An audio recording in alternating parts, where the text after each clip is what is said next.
Buenos días a todas y a todos. Gracias por asistir y por venir con ánimo de escuchar lo que vamos a compartir aquí esta mañana sobre la educación. Gracias a Judith por la presentación y a Sonia por la invitación también. Y bueno, pues nada, espero que podamos tener un ratito luego para compartir también vuestras impresiones y vuestras dudas, en fin, todo lo que queráis. Os comento también que si en algún momento, yo voy a dar la charla así como de seguido, pero si en algún momento también queréis intervenir porque hay algo que no estoy explicando bien o que no se entiende o tenéis pues cualquier cosa que aportar, no hace falta tampoco que esperemos a que finalice. Podéis hacerlo en cualquier momento. Bueno, me pedían que os comentara un poquito qué es EGOA. Bueno, EGOA, en principio, la palabra EGOA en vasco, en euskera, significa el sur. Y EGOA en la actualidad somos una asociación, es decir, una ONG, que trabajamos en temas de desarrollo y cooperación internacional, pero somos también un instituto universitario. Entonces, esta situación que es un poco peculiar, el hecho de que seamos asociación e instituto universitario, se debe a que desde que se fundó EGOA en 1987, el grupo de personas que crearon esta asociación era un grupo de profesores y profesoras universitarios que habían tenido experiencias de cooperación, sobre todo ligado a brigadas internacionales de paz, a lo que eran los comités de solidaridad internacionalista. Habían estado cooperando y trabajando en Centroamérica, sobre todo en Nicaragua, en El Salvador, y cuando regresaron al País Vasco pensaron que podía tener interés, sobre todo porque no había, montar una asociación que se ocupara no tanto de desarrollar proyectos de cooperación para el desarrollo sobre el terreno, sino que sobre todo se ocupara de intentar ofrecer pensamiento, discurso, conocimiento crítico, formación, documentación sobre todo este amplio campo de la cooperación para el desarrollo, las relaciones internacionales, etc. Y fue así como surgió EGOA Asociación. De hecho, nos denominamos EGOA Instituto de Estudios sobre el Desarrollo y Cooperación Internacional. Tenemos un centro de documentación bastante interesante por los fondos que tiene. Estamos ahora también en proceso de digitalización de todos los fondos, para atender también a las nuevas situaciones, ¿no? de consulta a través de internet, básicamente, etc.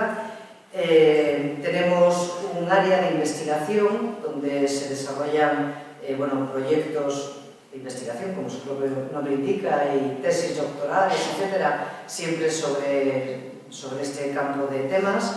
Tenemos también algunos másteres oficiales y otros títulos propios de la Universidad del País Vasco.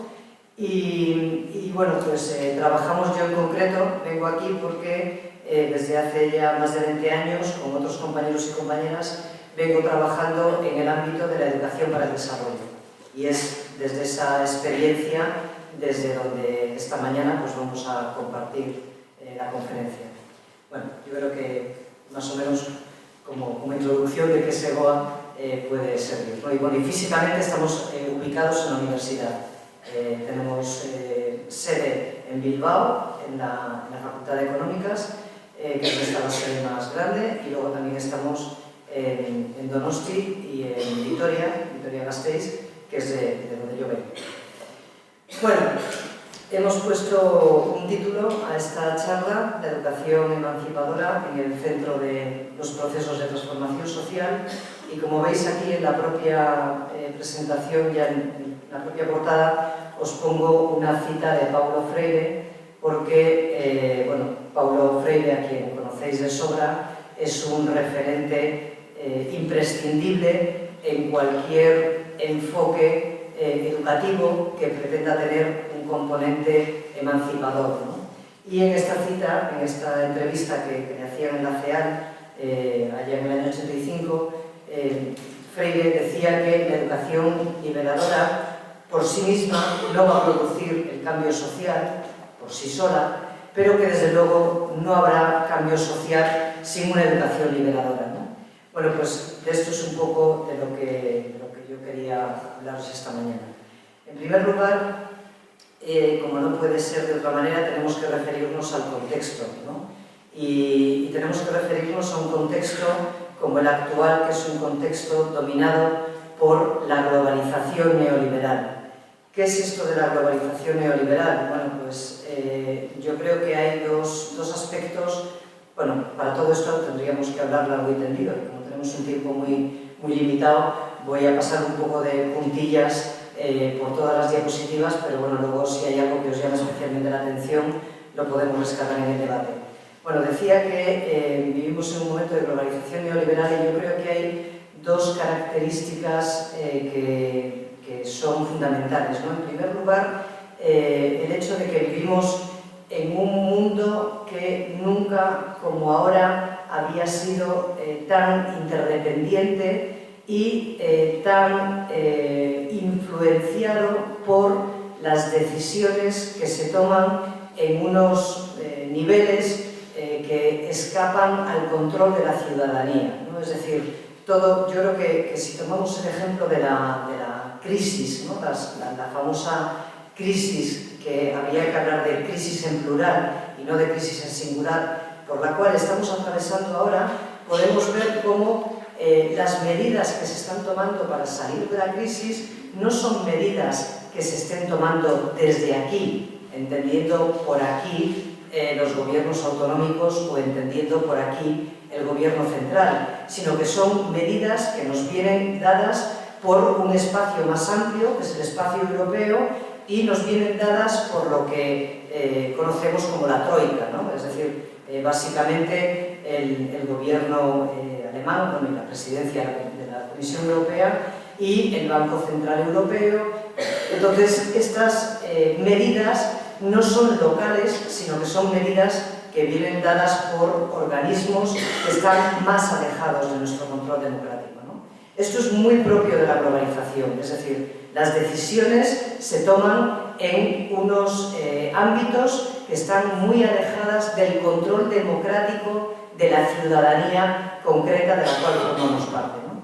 La otra cuestión es todo lo que tiene que ver con cómo lo económico se ha convertido en el centro de nuestras vidas. Es decir, hoy en día la política ha pasado a un segundo plano porque son las grandes decisiones económicas las que mueven el mundo y las que acaban condicionando la política, la cultura, la sociedad, la educación, es decir, todo queda por debajo de este plano. En esta diapositiva os intentábamos plantear algunos efectos de esta globalización neoliberal. Hay aspectos de la globalización positivos, ¿no? como el hecho de que también el mundo se haya hecho más pequeño, que podamos tener acceso a conocer en tiempo real lo que está ocurriendo en un lugar totalmente alejado de nuestro contexto. Bueno, tantas otras cuestiones positivas que podríamos resaltar, ¿no? Pero vamos a hacer un poco énfasis en aquellas cuestiones más negativas, sobre todo porque son las que nos van a permitir tomar conciencia también de qué es lo que tenemos que enfrentar, qué es lo que tenemos que combatir, contra qué tenemos que luchar y qué tipo de proyectos también transformadores y basados en la justicia social podemos contribuir a crear. Bien, decía que en esta diapositiva intentábamos plantear algunos efectos de la globalización neoliberal en el terreno de lo social, en el terreno de lo político, en el terreno de lo económico y en el terreno de lo cultural, ¿no? Y por dar dos rasgos, porque no quiero extenderme mucho para que nos dé tiempo un poco a plantear todo, en el ámbito de lo social, por ejemplo, estamos viendo cómo está creciendo la desigualdad, está aumentando el empobrecimiento, es decir, frente a casi más de 6-7 décadas que llevamos trabajando en el ámbito de la cooperación, primero en la cooperación más europea y desde los años 80 en la cooperación más española, realmente la pobreza no hemos sido capaces de eliminarla, ¿no? Es decir, una sociedad hipertecnologizada como es la nuestra, una sociedad que ha conseguido crear drones, ¿no? Aviones no tripulados para dirigirse a objetivos concretos y fundir la vida de las personas desde 10.000 kilómetros de distancia. Es decir, hemos logrado unos logros impresionantes y no hemos sido capaces de acabar con algo tan elemental como es el hambre en el mundo, las enfermedades o la pobreza, ¿no? Esto no significa que no estemos en condiciones de hacerlo, significa que no ha formado parte de los intereses prioritarios de los poderes políticos y económicos que tienen en su mano hacer efectivos estos derechos, ¿no? Bueno, pues decía que como resultado también de la globalización neoliberal, lo que estamos asistiendo es a un aumento de las brechas que generan y que siguen profundizando en la desigualdad y en el empobrecimiento social, ¿no?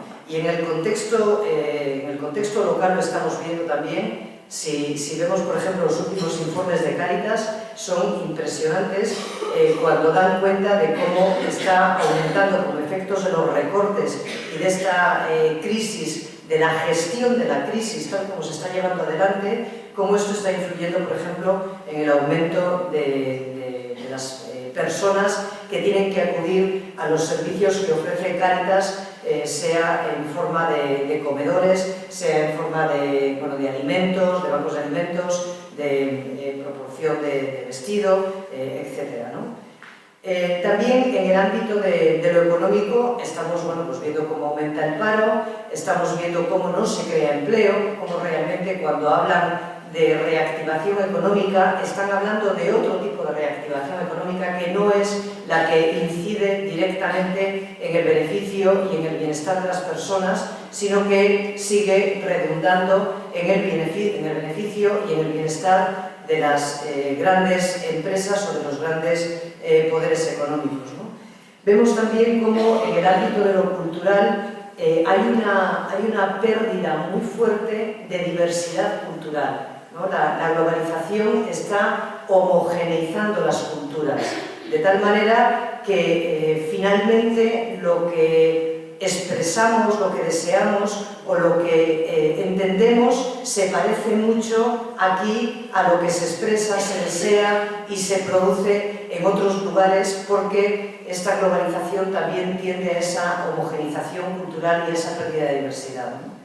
Y en lo político, quizá el efecto más grave tenga que ver con cómo la democracia no solamente no se amplía, sino que a su vez se reduce. Esto que estábamos comentando antes, ¿no? De cómo las grandes decisiones se toman en instancias y en organizaciones e instituciones que están muy alejadas de la ciudadanía, realmente lo que significa en la práctica es que tenemos muy poco poder de decidir sobre aquello que afecta a nuestras vidas, ¿no? Porque esos poderes están alejados. Entonces sí mantenemos democracias más o menos formales, pero no estamos profundizando en el concepto real de democracia que pone la participación en el centro de su propio sentido y de su propio poder, ¿no? Bien, esto que decíamos antes de cómo la economía está por encima de todos los otros sectores se observa muy bien en los mecanismos de socialización y en los mecanismos también de educación, es decir, de cómo aprendemos, cómo nos relacionamos, cómo deseamos, cómo expresamos lo que puede ser un ideal de felicidad en tantas cosas, ¿no? Y vemos cómo la sociedad lo que hegemónicamente distribuye y lo que hegemónicamente propone son un conjunto de valores que están en las antípodas de lo que podríamos considerar valores asociados a una educación crítica, a una educación transformadora, a una educación emancipadora, porque hemos puesto al mercado en el centro de todo lo que regula nuestra vida y todo lo que regula nuestros deseos, ¿no? De forma que ese mercado lo que exige, lo que demanda es una sociedad fragmentada, una sociedad donde prime el individualismo, porque el individualismo es lo contrario a la acción colectiva y por lo tanto a la acción política que puede ser transformadora. Es un espacio sociocultural donde los valores que se priman tienen que ver con la competitividad, tienen que ver con la búsqueda del éxito, pero del éxito personal, y un éxito además muy mediatizado también por lo que este mercado entiende, etcétera, ¿no? Claro, todo esto nos interesa porque la educación, que tiene un componente, como planteaba Freire en su cita, ¿no? Tiene que tener un componente liberador. La educación tiene que ser una corriente que realmente se oponga a este sistema hegemónico, a este sistema dominante. Y solamente desde esa capacidad de trabajar por un cambio social y por un cambio cultural es que estaremos en mejores condiciones de enfrentar los retos que hoy en día las sociedades del siglo XXI tenemos planteados, ¿no? Por lo tanto, frente a ese sistema dominante que pone al mercado en el centro, la educación emancipadora tiene que plantear un sistema y tiene que trabajar sobre un sistema donde en el centro estemos las personas y donde en el centro estén los derechos humanos y, por lo tanto, aquel sistema que nos permita hablar de una vida más digna y de una vida más posible para todos y todas, ¿no? Bien, todo este sistema de valores y todo este sistema hegemónico que vamos aprendiendo desde que nacemos y desde que nos vamos desarrollando, en realidad lo que busca es un mecanismo de control social. Es un mecanismo en el cual la sociedad se despolitice, es decir, nos preocupemos de cuestiones que realmente son menos relevantes a la hora de practicar y de poner en marcha esos sistemas que garanticen la justicia social, la cooperación, la equidad, la solidaridad, lo que entenderíamos como grandes valores asociados a una propuesta de educación transformadora como la que decíamos, ¿no? Claro, frente a eso, los efectos que tiene este modelo, digamos, hegemónico, es una sociedad despolitizada y una masa social acrítica, ¿no? Fijaros, ayer leía un artículo muy interesante que el artículo lo que se planteaba era cómo es posible que con la que está cayendo, ¿no? con todo lo que está pasando en el plano local y en el plano global, no estalle una revolución, ¿no? O sea, ¿qué pasa? Fijémonos en nuestro contexto local, ¿no? Aumenta el paro, aumentan los desahucios porque la gente se está quedando sin empleo, no puede hacer frente a los pagos, se está recortando en sanidad, se está privatizando todo lo privatizable, es decir, estamos cada vez peor y, sin embargo, no hay una revolución, ¿no? que dé al traste con esto y que busque otro modelo, ¿no? Y una de las explicaciones que se daban en este artículo es cómo realmente lo que nuestra manera, nuestro comportamiento humano nos requiere a la hora de actuar es, primero, percibir una realidad, luego valorarla y luego, en función de esa percepción y de esa valoración, actuar, ¿no? Entonces, claro, en una sociedad como la que vivimos, ¿no? En las cuales estamos rodeados y rodeadas de estímulos de todo tipo, fundamentalmente estímulos audiovisuales, ¿no? que van muy rápido, fijaros cómo se mueve la información, cómo se mueve Twitter, tienes que expresar en un máximo de 140 caracteres todo lo que quieres comunicar, todo esto va súper rápido, entonces realmente no tenemos a veces capacidad para procesar qué es lo que está pasando, y sin esa capacidad de procesar y de valorar, difícilmente nos podemos situar, ¿no? Bueno, esto daría también para mucho debate seguramente, pero yo creo que algo de eso hay, ¿no? Es decir, el hecho de que vivamos en una sociedad tan hiperestimulante, es decir, tan hipertrofiada de estímulos, muchas veces nos hace perder el cuerpo a tierra, ¿no? Es decir, el sentarnos, el pensar, el compartir colectivamente y el poder pues organizarnos para trabajar y para pelear de otra manera, ¿no? Bueno, pero como efectos, digamos, perversos también de este sistema de socialización dominante, tendríamos esta imagen, ¿no? del avestruz que, bueno, pues, esconde la cabeza bajo la tierra y se siente ya totalmente a salvo, aunque todo su cuerpo esté expuesto, ¿no? Y es así un poco como nos vemos. En primer lugar, una cuestión muy importante, ¿no? Y es que nos hemos convertido no en ciudadanos y ciudadanas, sino en personas consumidores y consumidoras, ¿no? O sea, básicamente así es como se nos considera, y lo que es más terrible, así muchas veces nos consideramos. De hecho, fijaos también, no hay más que escuchar, ¿no? las declaraciones de los políticos, de la clase política al uso, cuando habla de cómo para reactivar la economía hay que reactivar el consumo, ¿no? Y lo importante es que consumamos, lo importante es que recuperemos un mínimo de poder adquisitivo, como para que ese poder adquisitivo nos sitúe de nuevo en el mercado y nos sitúe en esa perspectiva de consumidores y consumidoras que vamos a encontrar en ese mercado toda expresión de felicidad, ¿no?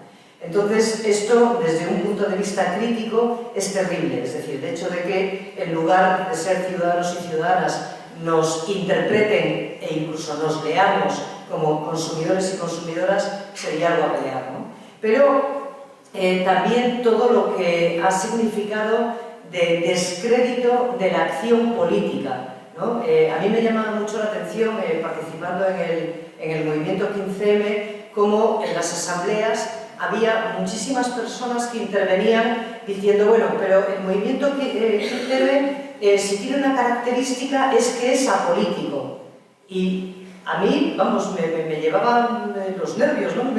Porque si el movimiento 15M, desde mi punto de vista, tenía que ser algo, era un movimiento político. Es decir, la política es nuestra capacidad de entender, de interpretar el mundo y de situarnos ante ella. No podemos confundir la política con lo que hacen los partidos políticos, que hay de todo, aunque los dominantes ya sabemos cómo son y qué es lo que hacen, ¿no? Pero tenemos que recuperar ese concepto positivo de la acción política, porque es la única manera de que realmente nos sintamos con fuerzas y con ánimos para emprender procesos transformadores, ¿no? Si no nos organizamos políticamente, si no entendemos la educación como un acto político, entonces vamos a plantear una educación puramente reproductora y, por lo tanto, una educación totalmente alejada de los objetivos de emancipación, ¿no? También este modelo lo que hace es vulnerar constantemente los derechos más elementales, no solamente los derechos humanos, sino los derechos sociales, civiles, políticos, cuanto más si hablamos ya de derechos de las mujeres, o de derechos de la infancia, o de derechos de la tierra, o de derechos de los pueblos indígenas, o tantos otros derechos que están sistemáticamente siendo machacados por la acción de las empresas transnacionales, por la acción de los poderes políticos y sobre todo económicos dominantes, ¿no? Por lo tanto, tenemos que reivindicar el poder para la ciudadanía y el poder para las personas, ¿no? Porque solamente desde esta reivindicación del poder como un ejercicio positivo de la acción política estaremos en mejores condiciones de transformar, ¿no? Bueno, Todo esto, decíamos, a lo que nos está llevando es a cuestionar el propio modelo de desarrollo imperante, ¿no? En el debate sobre el desarrollo ha habido mucho pensamiento, ha habido mucho discurso, ha habido mucha práctica, pero siempre se ha entendido el desarrollo como algo ligado a una idea de progreso social, de bienestar para las personas, pero sobre todo se ha ligado la idea del desarrollo con la idea del crecimiento económico, ¿no? Es decir, se entendía que un país era tanto más desarrollado cuanto mejores fueran sus indicadores económicos, ¿no? Por ejemplo, hace también apenas unos años, allá por el año 2006-2007, España se jactaba de ser la octava potencia mundial, y la octava potencia mundial no en derechos humanos o no en bienestar, sino la octava potencia mundial en términos económicos, ¿no? Entonces, esto es la idea que hemos tenido y que hemos, si me permitís la expresión, mamado, y la reivindico además, como concepción de desarrollo, ¿no? Esta idea de crecimiento económico. Pero este modelo de desarrollo ha estado basado sobre unos principios que han significado una sobreexplotación no solamente de los seres humanos, que es lo más grave y que además ha sido una constante histórica, sino también sobre la sobreexplotación de determinados grupos dentro de los seres humanos, como puede ser el caso de las mujeres o como puede ser el caso de la infancia, y el caso de la naturaleza, ¿no? Es decir, el desarrollo durante tantos años basado en un crecimiento industrial que ha dado al traste con todo tipo de recursos naturales, que se ha hecho a costa de grandes masas forestales, que se ha hecho a costa de la contaminación, a costa del cambio climático, es decir, un poco todo lo que conocemos hoy en día como crisis ecológica. Eso ha estado basado en la idea del desarrollo y en la idea de poner el crecimiento económico por encima de otras cuestiones, ¿no? Entonces, hoy en día decimos que estamos cuestionando radicalmente este concepto, en primer lugar porque entendemos que esta crisis, y por eso hablaba de crisis en plural al principio, que esta crisis es sistémica, multidimensional y global. Es decir, no podemos hablar de una sola crisis, sino que tenemos que hablar de una crisis que es económica, que es política, que es cultural, que es una crisis de cuidados, que es una crisis ecológica, que es una crisis muy amplia, ¿no? Y además porque este modelo de desarrollo y esta manera de entender el progreso se ha hecho a base de expandir un modelo que es el modelo capitalista y un modelo que es el modelo heteropatriarcal, ¿no? Entonces, ambos sistemas que han operado de la mano y que han operado además reforzándose mutuamente, hoy en día tendrían que ser cuestionados, ¿no? por todos los efectos terribles que están planteando.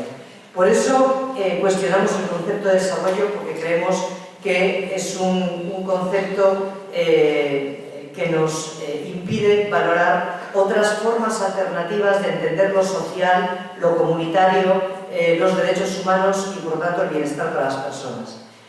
Desde este punto de vista, creemos que hoy en día tenemos que trabajar con toda una serie de miradas y de discursos críticos que se están planteando y que nos pueden dar pistas acerca de cómo entender y de cómo plantear otros principios que no son los principios sobre los que se asientan estos modelos capitalistas y heteropatriarcales de los que hablábamos, ¿no? Desde este punto de vista, por ejemplo, desde el ecologismo social se está planteando el decrecimiento. El decrecimiento como opción radicalmente distinta de esto que el desarrollo ha promovido, ¿no? Que es el crecimiento a toda costa, a costa de todo. Entonces, el decrecimiento es un movimiento que lo que dice es no, tenemos que ser capaces de volver a unos estadios donde realmente se garantice el bienestar de las personas, pero este bienestar no se haga a costa de las prisas, a costa del consumo de energías no renovables, a costa del consumo de productos que son innecesarios, que además son de usar y tirar, y que en esa locura de estímulos de los que hablábamos antes seguimos profundizando esta brecha de crisis ecológica, etcétera, ¿no? O en el ámbito académico también todo lo que son las lecturas que se agrupan bajo el término del post-desarrollo, ¿no? Y que lo que están planteando precisamente es una oposición y una crítica radical a los sistemas capitalistas y colonialistas, porque fijaos también que esta idea del desarrollo ha sido una idea expandida desde el dominio que la civilización occidental ha planteado sobre el planeta prácticamente desde que en el siglo XV comenzaran las grandes rutas y las grandes posibilidades de expansión, de colonización, de conquista y de explotación de otros lugares, ¿no? Entonces, esta idea tan propia de la civilización occidental de cómo entender el desarrollo ha sido realmente expandida a todo el planeta, y desde los discursos del postdesarrollo se hace una crítica también muy fuerte a todo este sistema de dominación colonial todavía hoy existente. Es decir, aunque hayamos acabado con el sistema colonial como lo estudiábamos en historia cuando abordábamos el siglo XVIII, pero realmente el colonialismo toma múltiples formas, ¿no? Y todavía hoy en día se puede plantear cómo este dominio, digamos, de la civilización occidental se plantea desde múltiples perspectivas, ¿no? Y entendiendo también el colonialismo como una manera de arrinconar todo lo que son otras expresiones y otras maneras de acercarnos a la interpretación de la realidad, ¿no? Es decir, todo lo que no pase por la idea de ciencia, de progreso, de racionalidad, es relegado a los márgenes de lo relevante, ¿no? Por lo tanto, expresiones culturales como el summa causai, por ejemplo, toda la filosofía que está detrás de los pueblos ancestrales, ¿no? de entender la vida comunitaria, etcétera, todo eso queda relegado a los márgenes también, bueno, de lo prescindible o de lo que no es relevante, ¿no? Por otro lado, también la mirada crítica desde la economía feminista, ¿no? Todo lo que tiene que ver con la ética de los cuidados. La vida humana solamente es posible porque tenemos una serie de cuidados que nos permite que nuestra vida se desarrolle. Ningún bebé, ningún niño o niña, ninguna persona anciana, ninguna persona que tenga necesidad de cuidados diversos podría sobrevivir en soledad si no es porque tiene una comunidad familiar o una comunidad social que le apoye y le proteja en casos de vulnerabilidad, y sobre todo le acompañe no solamente con satisfacción de necesidades básicas, sino también de necesidades afectivas y emocionales a lo largo de toda la vida, ¿no? Y esto es algo de lo que se han ocupado sistemáticamente las mujeres.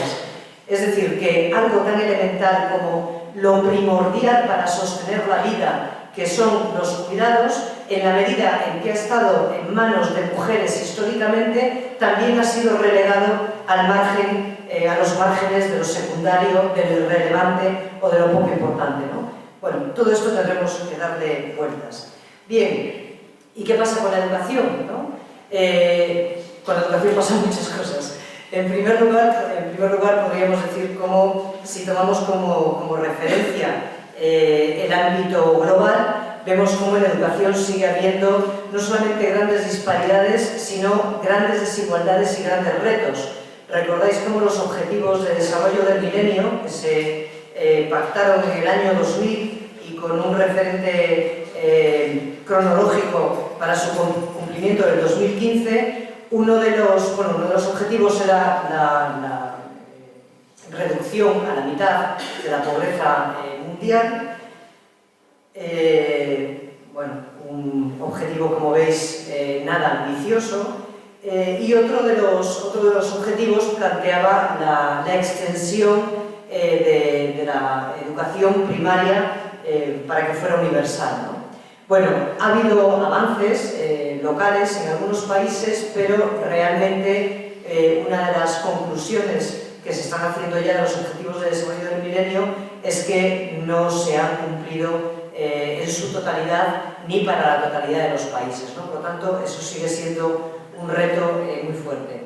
Pero además, y ya de cara a lo que nos interesa más en esta conferencia, otras cuestiones relevantes que pasan en educación tienen que ver con cómo la educación también, cuando no es una educación crítica, cuando no es una educación reflexionada, cuando no es una educación en la que la comunidad educativa en sentido amplio piensa sobre lo que van a ser sus finalidades, es una educación reproductora, ¿no? O sea, si en la educación no se interviene, digamos que la inercia, la lógica es la reproducción del sistema y la reproducción del sistema dominante con todas estas características que hemos venido intentando desglosar o dar pinceladas acá, ¿no? Por lo tanto, este es un reto fundamental, ¿no? El hecho de que planteemos la educación como posibilidad, como horizonte utópico de construcción de otro tipo de cultura, de otro tipo de sociedad, de otra manera de entender las relaciones, las aspiraciones y la propia vida humana, porque si no, si seguimos dejando la educación en manos del mercado, si dejamos que estas tendencias mercantilizadoras lleguen como están llegando, de hecho, ya a la educación, el futuro será mucho más incierto, ¿no? Pero, además, hay otro reto que yo creo que también tenemos que reivindicar aquí, es el de intentar romper con una visión restringida de lo educativo. Es decir, lo educativo no es algo solamente que transite por el ámbito, por el sector de la educación formal, que por supuesto es fundamental, sino que lo educativo transita por la educación no formal y por la educación informal. Es decir, lo educativo es todo aquello que nos está conformando a lo largo de toda nuestra vida y todo aquello que nos conforma como personas y que nos sitúa como personas en nuestras relaciones, no solamente dentro de la escuela, sino en todo el ámbito de la acción social y política.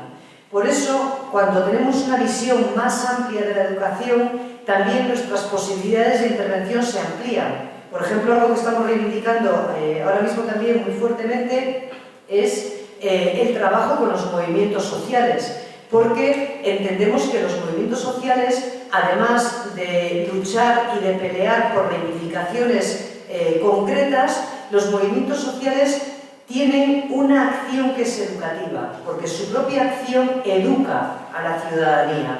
Entonces, en la medida en que los propios movimientos sociales también se refuercen y sean conscientes de esa acción educativa, van a poder emprender más acciones pedagógicamente transformadoras y acciones con una incidencia política más relevante, ¿no?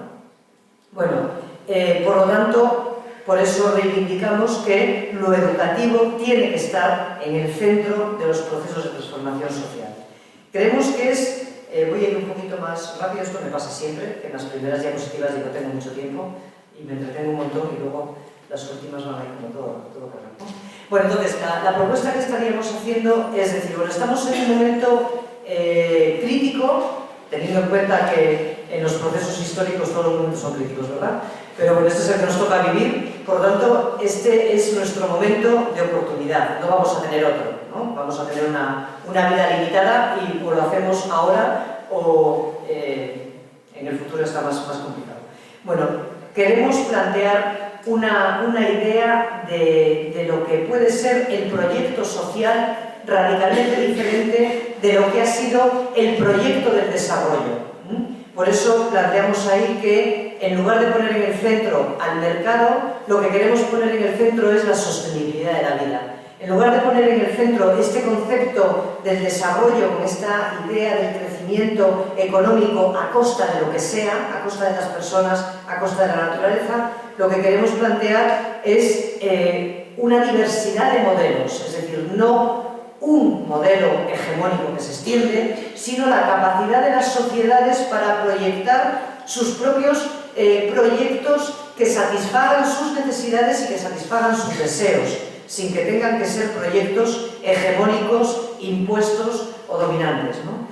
Frente a una propuesta de mercantilización de la educación, en estas propuestas de mercantilización de todos los ámbitos de la vida, la propuesta de una educación emancipadora. Y frente a una cooperación hegemónica, asistencialista, reproductora también, una cooperación transformadora que sabemos que es posible y que de hecho también desde muchos puntos de vista se está haciendo, ¿no?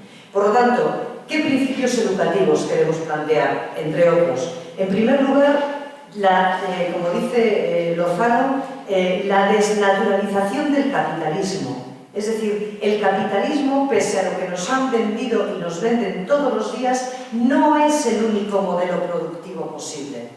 Hay otros modelos productivos que se basan en otros principios que no son la búsqueda del beneficio, la búsqueda del lucro, que no son la competitividad, que no son el extractivismo, que no son la esquilmación de todo, ¿no? Hay otras posibilidades, hay otras maneras posibles de producir que no sean las maneras capitalistas. Por lo tanto, tenemos que desnaturalizar el capitalismo como sistema. Otra cuestión también importante es descolonizar el imaginario colectivo, es decir, nuestra manera de interpretar, de relacionarnos, de sentir. Esto también necesitamos desaprender, ¿no? Había Ana Bastida, una pedagoga muy interesante, planteaba en un libro, el título del libro era Desaprender la guerra, ¿no? Ella trabajaba en movimientos de educación para la paz y hablaba de desaprender la guerra porque la guerra es algo que tenemos aprendido. Tenemos aprendido la guerra en sentido real y metafórico, ¿no? Es decir, esta idea también de competitividad de unas contra otros, ¿no? Es un aprendizaje que tenemos muy interiorizado y que tenemos que desaprender. Por lo tanto, esa descolonización del imaginario colectivo sería otro reto importante, ¿no?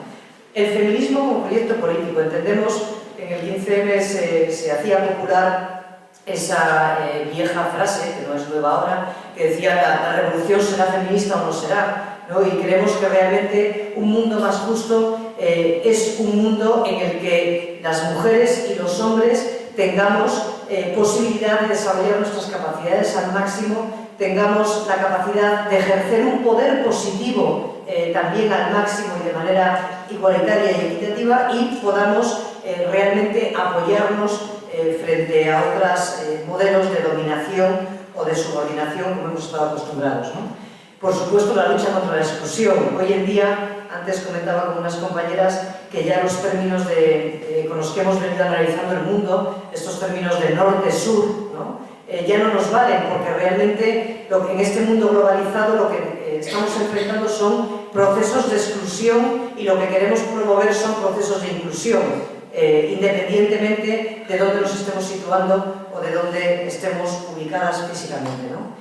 Hay dos citas que os leo muy rápidamente porque me parecen muy interesantes para entender esto de la exclusión. Una es de Boaventura de Sousa Santos, un referente, que dice, la leo, dice: el sistema de desigualdad es un sistema de pertenencia jerarquizada que crea integración social. Una integración jerarquizada también, pero donde lo que está abajo está adentro. Tiene que estar adentro porque el sistema, si no, no funciona. Pero hay un sistema de exclusión, de pertenencia jerarquizada, donde lo que está abajo está afuera. Es descartable, es desechable, desaparece. A eso es a lo que nos referimos cuando hablamos de exclusión. No solamente hablamos de exclusión para referirnos a quienes están en las capas más bajas de la sociedad, quienes están en las capas más empobrecidas. Hablamos de exclusión cuando realmente a las personas nos desposeen de nuestra capacidad de luchar, de nuestra capacidad de intervenir, y eso es lo que tenemos que combatir de todas las maneras, ¿no?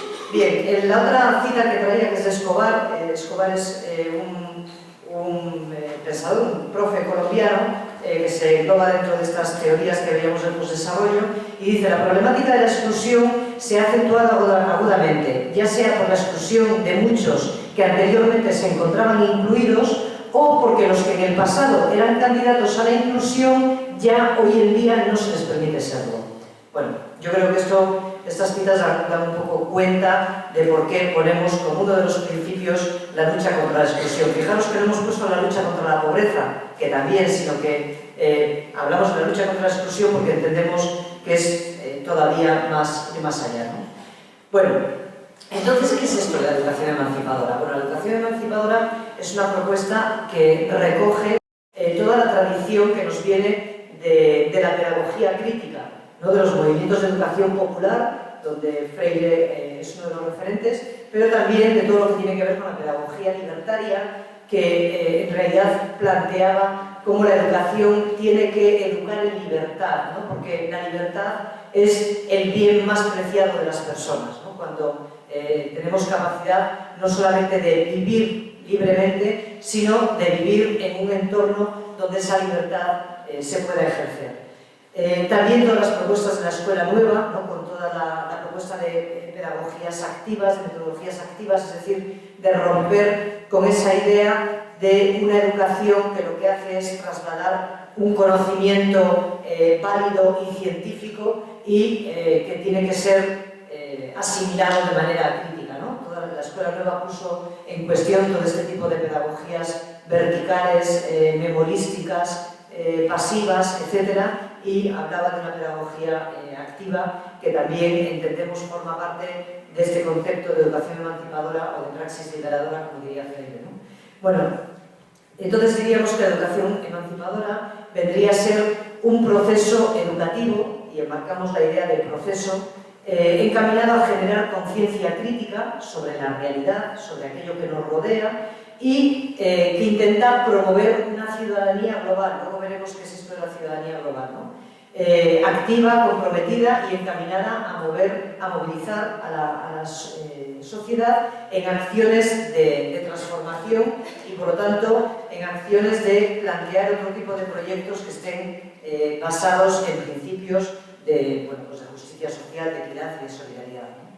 Por lo tanto, esta educación emancipadora lo que intenta, cuando hablamos de ciudadanía global, lo que intenta es hablar de la comunidad de iguales, ¿no? Es decir, de que todas las personas nos reconocemos como iguales. No hay personas de primera y personas de segunda, no hay proyectos sociales que se imponen sobre otros, ¿no? Sino que la ciudadanía global lo que hace es reconocernos en esa comunidad de iguales y sería el proceso por el cual las personas nos reconocemos y nos situamos como sujetos políticos, como sujetos que son capaces de aprehender su presente y de diseñar su futuro. Y ese sujeto político construido a través de acciones de educación emancipadora es capaz de trabajar con otros sujetos políticos igualmente empoderados y de emprender acciones de transformación social, ¿no? Vale. Esta idea de otra educación parte de un supuesto también, y es que hoy en día la educación ya no puede plantearse desde una mirada estrecha, localista, totalmente estanca, ¿no? Sino que la educación lo que tiene que promover son nuestras capacidades para desarrollar miradas críticas, complejas y globales, ¿no? Porque vivimos en un mundo que es crítico, complejo y global. Entonces la educación tiene que plantearse desde ahí. Esto no implica hablar de una educación situada, que la educación siempre tiene que ser una educación situada, tiene que ser una educación en contexto y en relación con el contexto, pero sí una educación que nos permita entender este complejo mundo en el que nos toca vivir, ¿no? Y por último, una educación también que frente a ese dominio hegemónico también, ¿no? de la ciencia, reconozca la pluralidad de las formas de conocimiento, ¿no? Es decir, no solamente el conocimiento científico o el conocimiento que se mueve en la academia es el conocimiento relevante. Hay otras formas de conocer y hay otras formas también de generar un conocimiento que sea útil para la transformación social y no solamente para el progreso o el éxito social tal y como viene siendo entendido, ¿no? Bueno, entonces, hemos dicho que es un proceso educativo porque estamos hablando de una educación que transita también a lo largo de toda la vida, ¿no? Entonces, los procesos de cambio son procesos que necesariamente tienen que ser de largo plazo, de medio y de largo plazo. porque además implican procesos de cambio individual y sabemos lo que a las personas nos cuesta cambiar, nos cuesta despertarnos, nos cuesta también ir acomodando esa conciencia crítica, y porque hablamos de acción colectiva, y la acción colectiva también requiere de procesos de medio y largo plazo, ¿no? Bien, bueno, voy a ir pasando un poquito rápido para ir concluyendo y para que tengamos tiempo realmente de compartir acá, ¿no? Bueno, hemos hablado de conciencia crítica. ¿Qué es esto de la conciencia crítica, ¿no? La conciencia crítica requiere, en primer lugar, de un conocimiento informado. Y fijaros que eso es una tarea titánica, porque hoy en día también los medios de comunicación, que ya desde hace un tiempo se plantearon como el cuarto poder, hoy en día los medios de comunicación son terriblemente poderosos para crear opinión, ¿no? De hecho, por ejemplo, fijaros también cómo a las tertulias, las horrorosas y las que son también más decentes, pocas, pero bueno, son todas horrorosas, esta propia gente se denomina a sí misma creadora de opinión.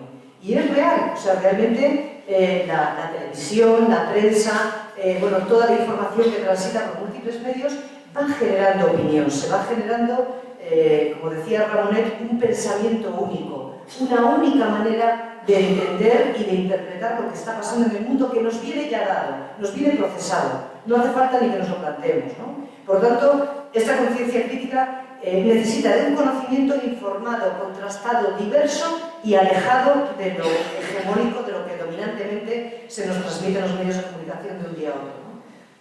Bueno, implica también capacidad para establecer relaciones entre fenómenos. Muchas veces nos planteamos, bueno, no sé, ¿por qué permanece, por qué sigue la guerra en Afganistán, ¿no?